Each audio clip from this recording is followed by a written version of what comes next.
Jennifer Quinn.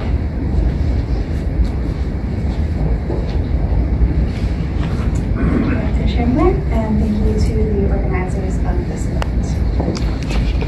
So, popular notions of 18th century wigs are the all-Cancun styles like these. The hairstyles that this print satirizes, though, were a small blip in the world of 1700s hair.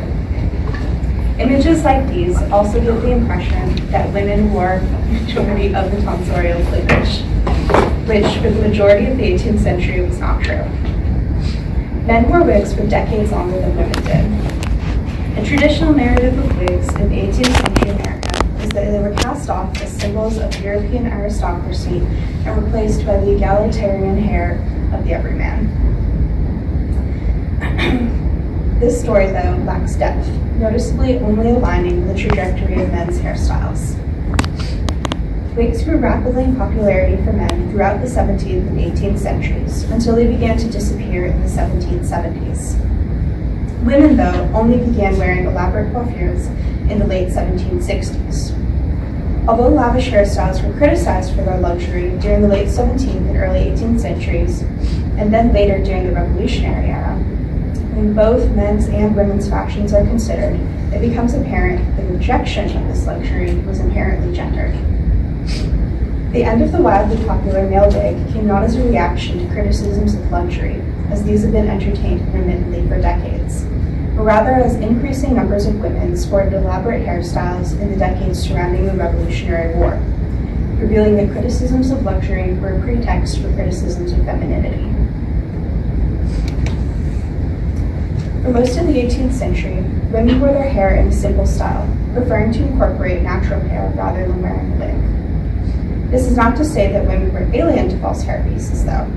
False hair and hair pieces enjoyed a great diversity of usages and styles throughout the 18th century for men and women. Barbers, wig makers, and merchants offered a range of items for sale, from the large periwigs, you can see on the top left there, to which were popular in the earlier part of the century, to individual curls called buckles, which you could pin into your own hair at your will. While not exclusively the case, for most of the century, men wore full wigs while women used individual smaller hair pieces to supplement their own natural hair. As hair pieces were worn by both genders, but to different effects, the distinction between men's and women's styles does not appear to have been whether or not one wore false hair, either in wigs or in individual pieces, but rather the size of the final hairstyle.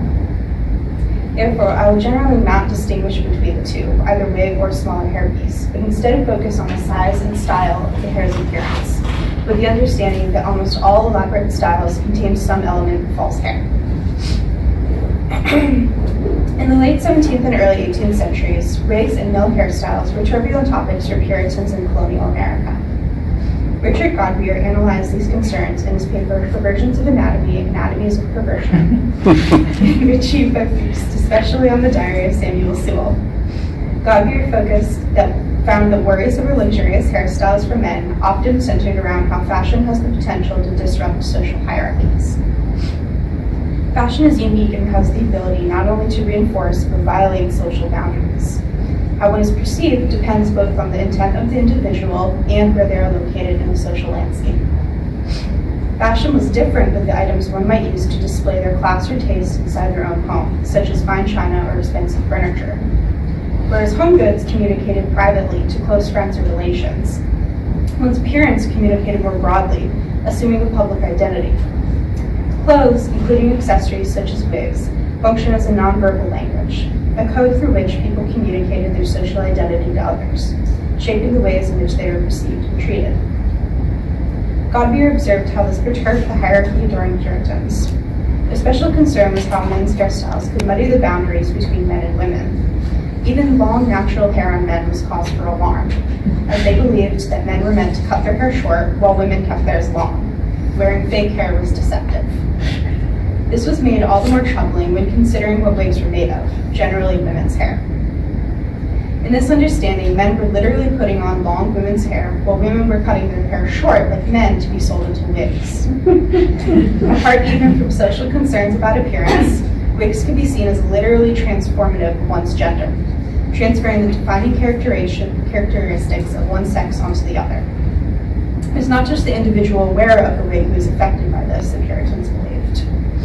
Convinced that sin and chaos went hand in hand, they argued that even seemingly trivial lapses into immoral behavior had profound consequences for social stability. It was this interplay of moral and social concerns that motivated critics of the periwig. The actions and sins of individual people had a moral effect on the larger societal body. This framework laid the ground for fashion to be criticized on a larger socio-political level. Fashion, then, was never just an individual choice. Despite this societal grumbling, wigs and extravagant hairstyles for men did grow in popularity throughout the late 17th and early 18th centuries. Even Puritan men began wearing wigs. Cotton Mather wore one in his 1728 portrait, in which he calls himself Cottonus Matherus. Archaeologist Laura Galkey described the heyday of wig usage in colonial America in her paper Trust for Success, Male Hair Care and Wig Hair Colors at George Washington's childhood home, in which she detailed an excavation of implements used in wig care and barbering.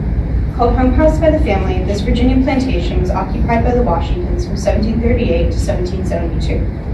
Galkey's paper delved into the attitudes and habits of elite families like the Washingtons toward wigs in the mid-18th century, approximately the years during which the Washingtons owned the property. For the first half of the century, wigs were predominantly worn by men, with women wearing their natural hair. Wigs were also quite costly, making up the single most expensive article of a gentleman's costume. Galkey noted that they were a necessary expense, though, as they solidified the wearer as a member of the upper echelon. The wigs symbolized refinement, sophistication, and class, the type of person unsullied by the potentially degrading nature of life on the edges of British society. In contrast with earlier Puritan hesitancy towards the adoption of wigs, by the 1740s, wigs were widely worn by men in Britain and its colonies. The elaborate, fluffy styles of wigs were almost universally coveted, and at the height of wig fashion in the mid-century, a gentleman not wearing a wig would have his hair curled, pomaded, and powdered to resemble one. His popularity of men's hairstyles began to fade soon after this peak, as Galkey described. This trend towards less extravagant hairstyles was part of a larger Republican political movement associated with flamboyant fashion excess at the expense of their subjects. The move to simple styles in attire as well as hairstyles was in part a reaction to women wearing wigs beginning in the mid-1760s. These two concerns, of politically relevant luxury and of gender anxiety, were intertwined with hairstyles and with each other, and not for the first time. Historian Kay Hallman detailed part of their downfall during the decades following their peak in her paper Fashion and the Cultural Wars of Revolutionary Philadelphia. As with both Galkey and Godbeer, Hallman wrote of fashion as a way to project one's identity within a social landscape, with the potential to both affirm and undermine hierarchies. This influence on identity and hierarchy was profound in Philadelphia during the 1760s and 1770s, as it underwent significant political turmoil. It was a city of mixed identities and loyalties, serving as both home to many wealthy loyalists, as well as the seat of colonial government and patriotic resistance. Here, Hallman found that hairstyles especially became interwoven with discourse over politics, identity, gender, and virtue. Leading up to and during the American Revolution was a rhetorical movement encouraging abstinence from luxury and imported goods in pursuit of patriotic, self-sufficient virtue and to punish British economic tyranny, including wig non-consumption campaigns in the 1760s and the homespun movement. The degree to which these efforts were authentic as opposed to being largely performative has been debated. Either way, wigs and popular high-roll styles fell on the wrong side of this controversy, coming to symbolize anti-Republican indulgence and dubious national loyalty. Similar to the questionable authenticity of patriot participation in non-consumption crusades, Hallman emphasized the association of elaborate grand hair with potentially treasonous luxury did not mean that all luxury accessories and fashions had the same reputation. Inherently male luxury items could instead serve to bolster one's reputation, as a show of proud, bold display was useful to intimidate foreign enemies. With the outbreak of armed conflict, men could adopt a military mode that was at once masculine, legitimately patriotic, and outwardly impressive, negotiating the twin requirements of Republican virtue and formidable display by using a soldier's dress to forestall charges of foppery. Yet women's expressions of femininity and material, visual, and social power through fashion were politically embarrassing and dangerous, according to Whig men, because they signified disloyalty to the American cause and the nation's capital. Military dress epitomized the equation of masculine luxury with virtue, republicanism, and patriotism. High hairstyles, whether on men or women, were categorized oppositely, showing effeminate excess rather than tasteful grooming. An analysis of 18th century American portraiture paints a specific timeline onto these changing attitudes toward ornamental hairstyles. While only a minute subset of the American people, portraiture gives insight into the same group of wealthy elites who would most likely have purchased and worn wigs and hairpieces, and who are most closely following fashion trends. After examining 472 portraits from 4 museums, I found noticeable patterns in hairstyles for both men and women. I specifically observed whether these styles were high or low, intimate or plain, and with or without the obvious presence of a wig. With the exception of only a handful, almost no man was depicted in only his natural hair prior to the 1770s. Large, bountiful wigs abounded in the portraits of men for the first 2/3 of the century. Up through the 1740s, especially common was the periwig, distinctive for its fluffy long hair with a harsh part down the middle. During the mid-century decades, various styles of tie wigs became popular. While perhaps more subdued than voluminous periwigs, tie wigs was still certainly grand and certainly not cheap. Tie wigs are probably the most iconic male hairstyle of the era, with buckles on either side of the head and the long tied-back ponytail giving it its familiar shape. At the end of this era, peak of male wig usage, higher, more extravagant hairstyles for women began to appear. Until then, portraits showed women without exception wore their hair under a covering or in a half-up style with little volume on top. These represent a low style, to contrast the high roll styles which would become popular later, much to the exasperation of apparently virtuous patriots. The first evidence appearing in portraits of high roll is that of Elizabeth Green, Mrs. Ebenezer Storer in 1767. She was wearing her natural hair, as evidenced by the lack of a harsh line on her forehead, which would indicate a full wig, but almost certainly used false hair pieces to add to the volume and stability of the style. After Storer in 1767, portraits increasingly depicted women with higher, more extravagant hairstyles. A sketch John Singleton Copley did for his 1776 portrait of his family showed the graceful updo of his wife's hair in exquisite detail.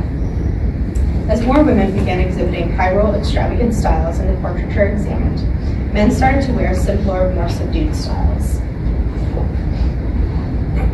Although male wig wearers had not by any means disappeared in the 1770s and 1780s, they were more noticeably interspersed with increasingly numbers of men in only their natural hair.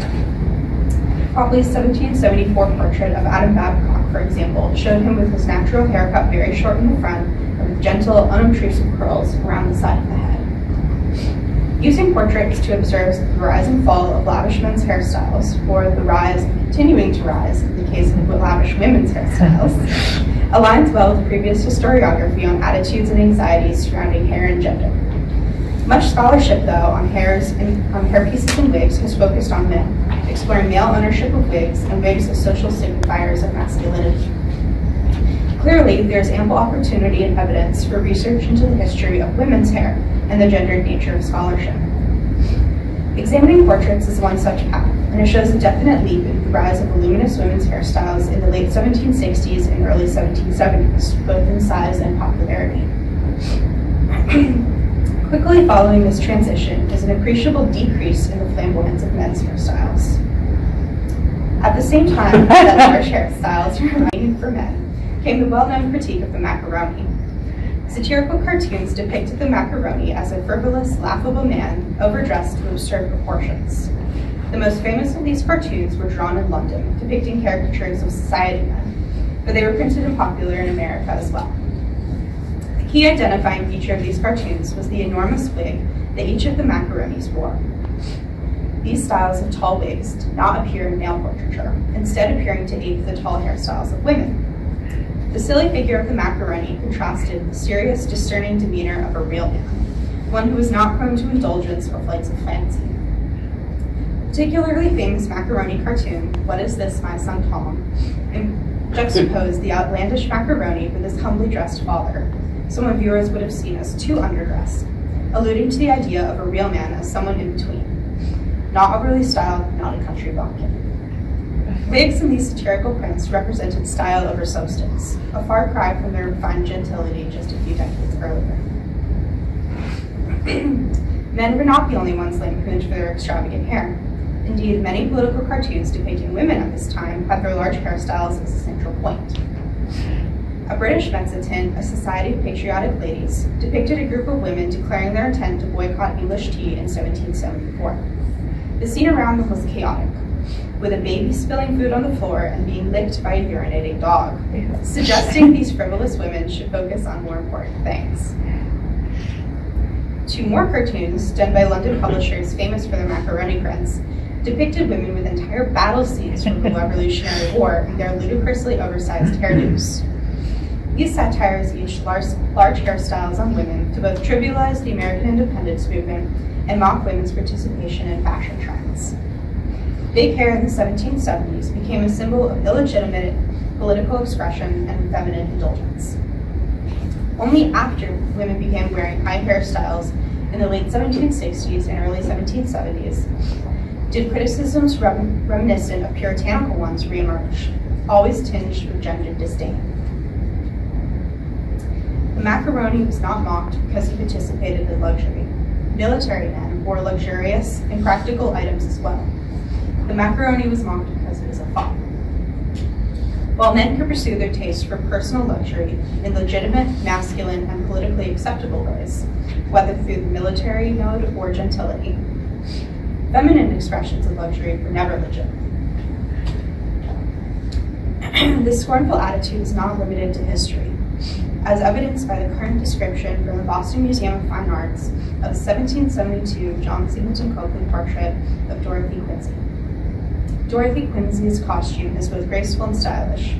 Her hair was probably combed over a roll to produce a fashionably high coiffure, atop which she wears a dress cap of lace, gauze, and ribbon, a frivolous and very feminine confection that serves no practical purpose, according to art historian Eileen Rivera.